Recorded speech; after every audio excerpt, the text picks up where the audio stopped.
আসসালামু আলাইকুম এভরিওয়ান। আজকে আপনাদের সামনে নিয়ে এসেছি কেমিস্ট্রি ফার্স্ট পেপার এইচএসসি 2024 এবং 25 সবার জন্য কেমিস্ট্রি ফার্স্ট পেপারের সাজেশন, সিকিউ সাজেশন চ্যাপ্টার 2 থেকে ইম্পর্ট্যান্ট টপিক হচ্ছে কোয়ান্টাম সংখ্যা, যেগুলো ছিল এম, তারপর এস, এম, এল সহ প্রধান কোয়ান্টাম সংখ্যা, সহকারী কোয়ান্টাম সংখ্যা, স্পিন কোয়ান্টাম সংখ্যা এবং বোলেন কোয়ান্টাম সংখ্যা।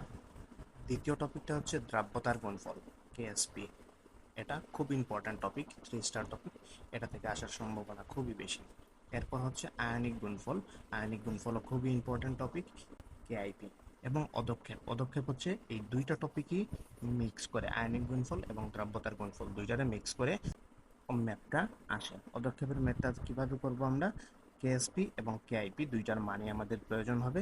কেএসপি যদি কেআইপি থেকে বড় হয়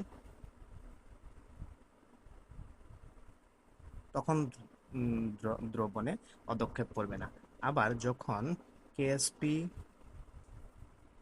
কেএসপি কেআইপি থেকে ছোট হবে তখন দ্রবণে পদক্ষেপ করবে। এখন চ্যাপ্টার 3 হচ্ছে পর্যায়বৃত্ত ধর্ম। পর্যায়বৃত্ত ধর্মের মধ্যে ইম্পর্ট্যান্ট হচ্ছে গিয়ে আয়নিক বিভব,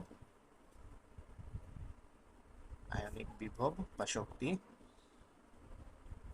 ইলেকট্রন আসক্তি,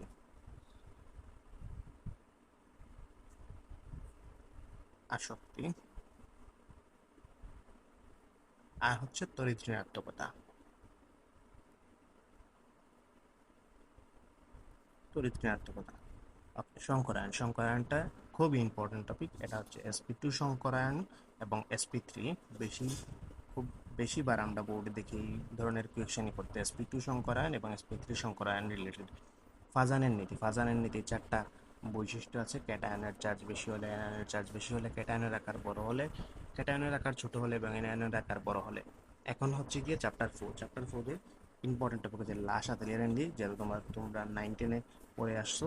পিএইচ নির্ণয়, পিএইচটা minus log of H plus ion, এটা নির্ণয় খুব ইজি ম্যাথ, 2-3 লাইনের, একদম সহজ। কেপি এবং কেসি দুইটা। আর হচ্ছে গিয়ে বাফার দ্রবণটাও এখানে খুব ইম্পর্টেন্ট টপিক। এরপরে চ্যাপ্টার 5, এটা হচ্ছে মোস্ট ইম্পর্টেন্ট টপিক, যেটা আসবে শিওর, ভিনেগার প্রস্তুতি এবং ভিনেগারের খাদ্য সংরক্ষণ কৌশল।